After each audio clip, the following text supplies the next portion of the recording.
అందరికీ నమస్కారం. పోయిన వీడియోలో మనము భావాలపై గ్రహాల బలం ఎలా లెక్క వేయాలి అనేటువంటి విషయాన్ని తెలుసుకున్నాం. ఇప్పుడు కొన్ని మినహాయింపులు అవి ఏమిటి అనేటువంటి విషయాన్ని ఇప్పుడు తెలుసుకుందాం. మన చివరి వీడియోలో జాతక చక్రాన్ని ఆధారంగా చేసుకొని 12 భావాల పైన గ్రహాల యొక్క బలం ఎలా లెక్క వేయాలనో నేర్చుకున్నాము. ఈరోజు మనము కొన్ని మినహాయింపుల గురించి తెలుసుకుందాం. ఏ గ్రహము ఎవరి క్షేత్రంలో ఉంటే ఎంత బలం కలిగి ఉంటుంది అనేటువంటి విషయమే ఈ మినహాయింపు. అది ఎలా అనేటువంటిది ఇప్పుడు పరిశీలన చేద్దాం. రవి, చంద్ర, కుజ, గురు, కేతువులు ఒకరికొకరు మిత్రులవుతారు. వీరందరినీ గురువర్గం వారు అంటారు.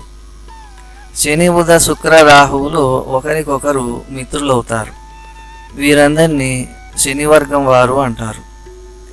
ఈ రెండు వర్గాలలోని వారు ఒకరికొకరు శత్రువులవుతారు.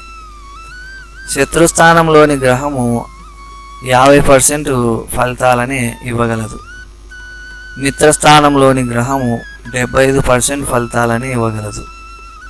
స్వక్షేత్రంలోని గ్రహము 100% ఫలితాలను ఇవ్వగలదు. ఇప్పుడు దీనిని ఆధారముగా చేసుకొని భావచక్రంలో ఏ విధంగా మినహాయింపు చేయాలనో ఇప్పుడు తెలుసుకుందాం.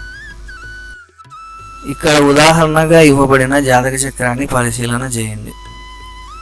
రవి తన మిత్రక్షేత్రంలో ఉన్నాడు కనుక 75% తన ఫలితాలను ఇస్తాడు.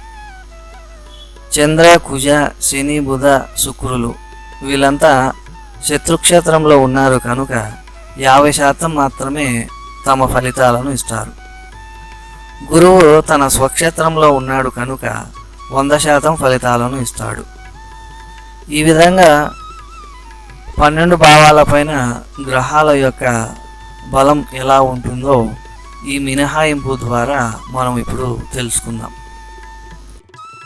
ఇక్కడ భావాల పట్టికని పరిశీలన చేస్తే రవి 3వ స్థానం పైన 29 డిగ్రీలు తన ప్రభావాన్ని చూపుతున్నట్లుగా ఉంది. ఈ 29 డిగ్రీలలో 75% మాత్రమే మనము తీసుకోవాలి. 29 డిగ్రీలలో 70% అంటే దాదాపుగా 22 డిగ్రీలు వస్తుంది. అంటే రవి ఈ 3వ స్థానం పైన 22 డిగ్రీలు మాత్రమే తన ప్రభావాన్ని చూపుతున్నాడు అని లెక్క తీసుకోవాలి. ఇక చంద్రుడి విషయానికి వస్తే చంద్రుడు ద్వితీయ స్థానం మీద 34 డిగ్రీలు తన ప్రభావం చూపుతున్నట్లుగా ఉంది.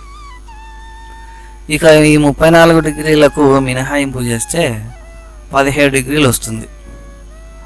అంటే చంద్రుడు 50% మాత్రమే ఈ ద్వితీయ స్థానం మీద తన ప్రభావం చూపుతున్నాడు కాబట్టి 34లో 50% అంటే 17 డిగ్రీలు అవుతుంది.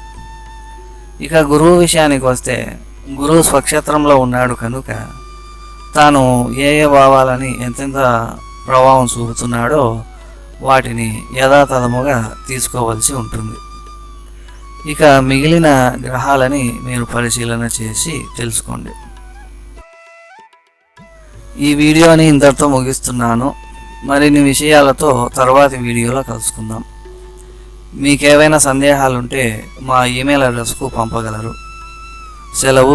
నమస్కారం.